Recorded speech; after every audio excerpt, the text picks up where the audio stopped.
the apologies be accepted? All those say aye. To the contrary, no. Declare the motion carried.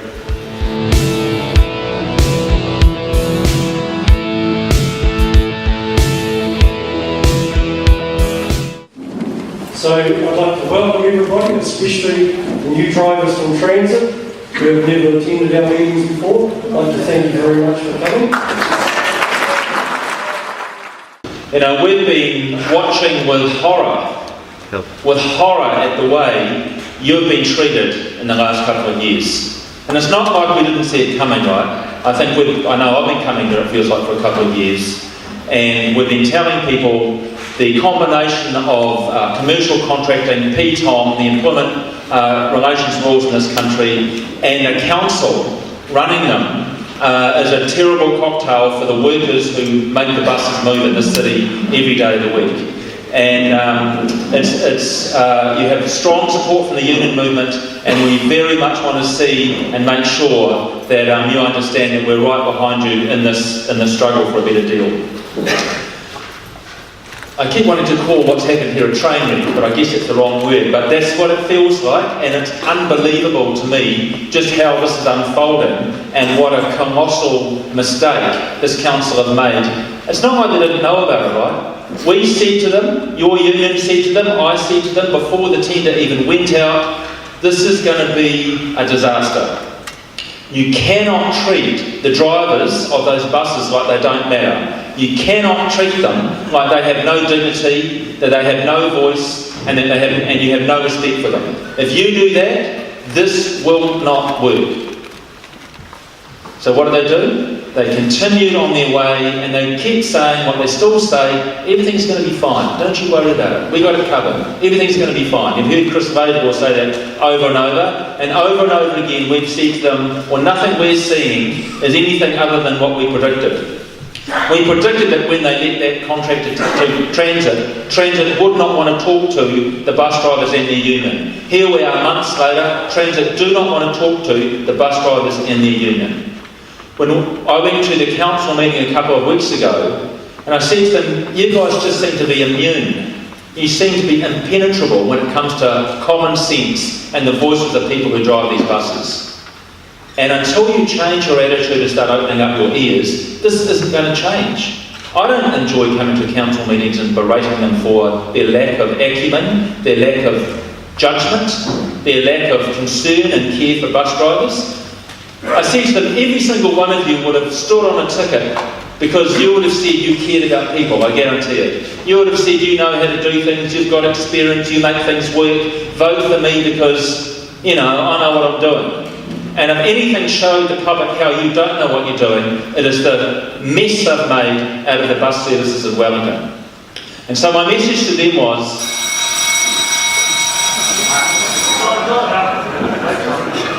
the alarm bell's ringing.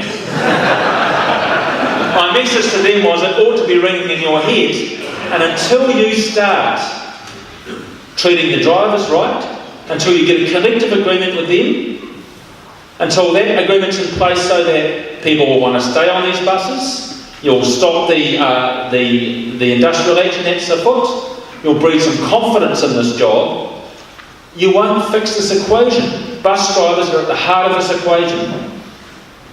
You know what they did the other day? They called a meeting of stakeholders and they forgot about the bus drivers and their union. They somehow thought that the buses work without drivers. You're thinking driverless before it even happens, I think. I mean, it's unbelievable how stupid that is.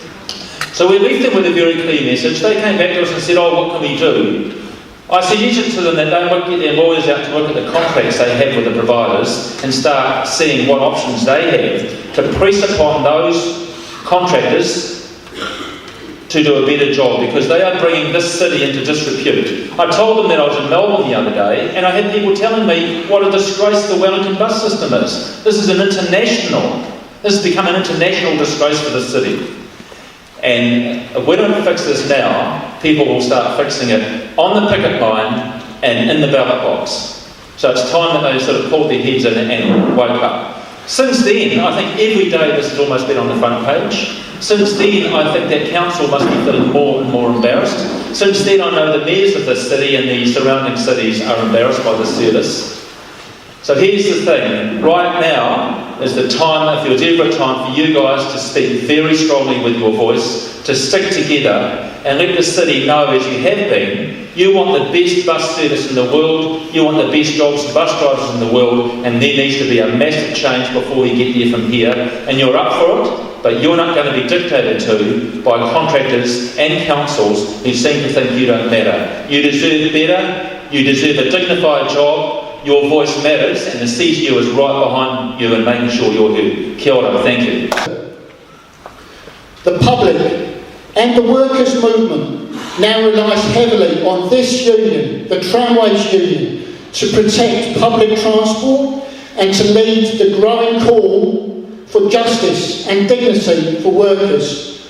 I am sure that the union is rising to this challenge and will continue to do so. In solidarity, Peter Crenny. This is really just concerns Go Wellington members. You know that there's been a shift re-rise underway, and a week or so ago the company gave us the first draft of the new shifts, which was supposed to commence 14th of October. There was a number of irregularities. We looked at the draft, sent them back to be rewritten. The next draft arrived and we were told that's the final draft. There was further irregularities in the shifts, and we said that's unsatisfactory. The response was, we'll talk about it at Allen Street, and that was it. So yesterday, as part of, or in between the negotiations with NZ Bus over our collective, we spoke again about the shifts, which were supposed to come in 14th, which is 3 weeks. Bearing in mind they've got to be advertised for 3 weeks. The company's response was there's nothing wrong with them, so they're going to be implemented on the 14th of October. So I sent an email to the company last night saying that if that was the case, the members will vote on industrial action on the 14th of October, not the 23rd. And overnight, an email arrived back saying the reschedule's cancelled, and further draft shifts will be issued and the consultation process will start all over again. So, the motion on bargaining is that all positions, offers of all employers be rejected, that the union continue bargaining with any employer willing to engage in bargaining. If the negotiators agree to recommend any offer for a collective agreement to members at any company prior to the 23rd of October, any resolution for industrial action at that company will be suspended until a meeting of members is held to vote on the offer. That the first collective agreement settled will set the minimum pattern for bargaining with remaining companies, and all union members endorse taking whatever lawful steps that may be required to help members of each company get a deal equal to the pattern that has been established. Pattern bargaining is you get in negotiations with all companies at the same time and you sort out the one that's going to set the pattern. This time round, we've started off with Wellington City Transport. Go Wellington is the pattern. In future years, it may be a different company. The tactic of pattern bargaining is that you isolate one employer and you get the deal you want from that employer, and then you flow that deal on to every other company. American employers don't like pattern bargaining. Unions have developed because it's effective. If we carry out pattern bargaining on this occasion and in subsequent years, you'll have employers saying, we want to have multi-employer agreements. Today they don't want multi-employer agreements because they get away with dishing out whatever they want to dish out. But we're in a somewhat of a unique position to actually start signalling an end to that arrangement. And so our intention is, this time round and in the future, to pattern bargain. have also met with the company on the 11th of September to discuss claims. The only offer Transurban Hub have made is to continue with their current individual employment agreement.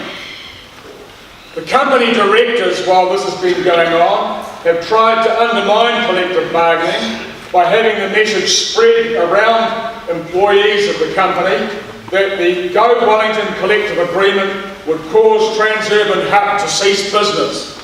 The cost would be too high, they'd go out of business. The directors are saying that their employees should subsidise the company so that they can stay in business. In the negotiations with Transurban Hub, they were very clear that in their view, their individual employment agreement is what the regional council wants. That the regional council has embarked on this process to cut wages and conditions in the industry. That is my understanding of what Transurban told us across the table in negotiations, that they were merely carrying out the dictates to get the work set in place by the Wellington Regional Council. That is an appalling statement that has been made to us, but that's where matters lie. City Line. We had bargaining yesterday and the day before. The company's offer is for a 1.5% increase on wages in the first year and a 1.5% increase in wages on the second year. Claim number one, remove the 5th week's annual leave for drivers. Scrap it. Claim number two, rewrite all the definitions of how the shifts work so that drivers have less choice about what shifts they work and less rights to remain on a shift.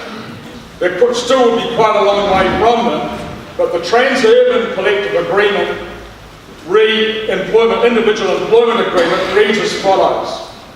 The roster is set over 7 days a week, and starting and finishing times will be determined by the employer in accordance with our operational requirements. The minimum hours to be worked by the employee will be 80 hours per fortnight and may be worked on any day of the week as outlined on the roster.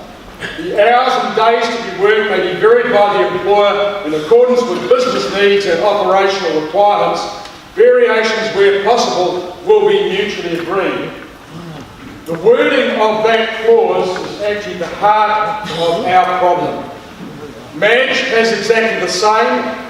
The competitive pressure placed on New Zealand Bus has caused them to want to move closer towards the Madge and Transurban way of operating.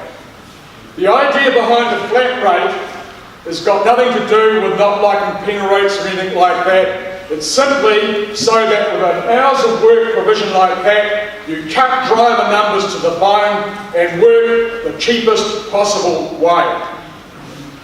So the centre of this dispute is about having reasonable hours of work.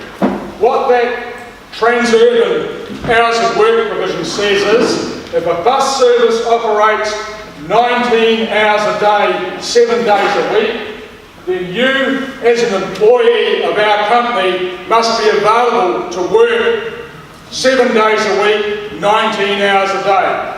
You can't work that amount, but any time we want you, you are required to work. You will become what is known as a wage slave. That hours of work provision is nothing other than wage slavery, and we need to fight it and fight it to the bitter end. You have two motions in front of you, one which relates to the motion on bargaining. We're voting on that as a whole. It's now open for any questions first, and then we'll take any discussion either for or against. The idea of pattern bargaining is that every company pays the same. Every company has the same conditions. We have to live in New Zealand with New Zealand law. New Zealand law is against New Zealand workers all being treated the same if they work in the same industry. We have worked very hard to try and have bargaining that's been productive with Transurban Hut. But Transurban Hut, owned by Transit, does not want to bargain. So we've lost count of the number of occasions that they've called the police on us to stop us from talking to people. We have, believe me, used all of the means that are available to talk to people. The reason for going to the depot is we want to talk to people whose email address we don't have, new people. You'll get the best deal when the most people are union members. That's the reality.